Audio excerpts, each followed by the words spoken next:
Good to have you with us on this Wednesday. And here in the middle of the week, I want to encourage us with the thought that God is all that we need to protect us and to give us security. Proverbs chapter 30 has a wonderful verse along that line, verse 5.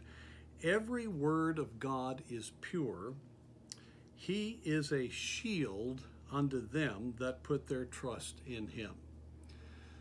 That idea of a shield is a wonderful thought because we know that Satan is constantly trying to send darts of doubt, trying to bring temptation into our life, to bring oppression.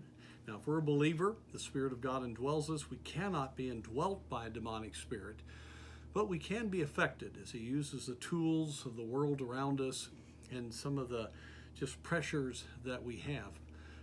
But God is our shield. In fact, when you look at the armor of God there in Ephesians chapter 6, you have the shield of faith. Same idea here. Those that put their trust in him. And that will quench all the fiery darts of the wicked. Now, the point I want to make is this. It's a wonderful thought. God is our shield. He will protect us. Satan cannot attack us. But the first part of this verse is critical. Every word of God is pure. He's a shield to them that put their trust in him. How do you put your trust in him? By trusting in the word which is pure. Going to Ephesians chapter 6, the shield of faith. Faith in what? The word of God. And so for us to be able to apply this wonderful aspect of knowing that no matter what's happening, we can have security. God will protect us. Satan cannot win. The sense of all the oppression around us cannot get to us because he's shielding us. But that shield is a shield of faith.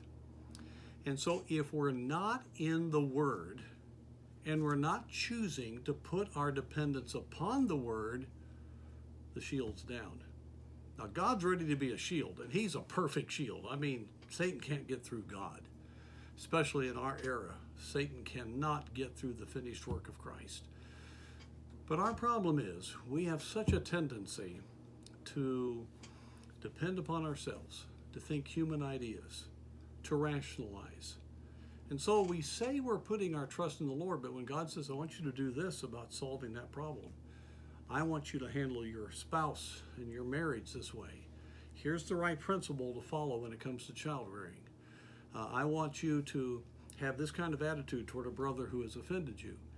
Now we get down to whether or not we're going to allow the Lord to be our shield. We have to put our dependence upon the entire Word of God and trust it and obey it. And I'm telling you, the minute you do, you have the powerful shield of God, protecting you from the darts of Satan, protecting you from all that the world has to offer. You are a protected person. The only way the shield goes down is if we get into unbelief. And oh, do we do that? God won't meet our needs. God won't supply the finances that we desperately need to have, or whatever, and we begin to waver in our trust and our obedience to God, and then we wonder why we feel so vulnerable. Friend, think today now, you're in the middle of this week, where have you made the choice to depend upon yourself and not God? That's why you feel the weakness. You need to say, Lord, everything you show me, I'm going to believe and I'm going to do, because without you I can do nothing, and I want you to put that shield up of yourself, because I don't want to trust myself. I am going to depend upon you. And what a great shield we have in God.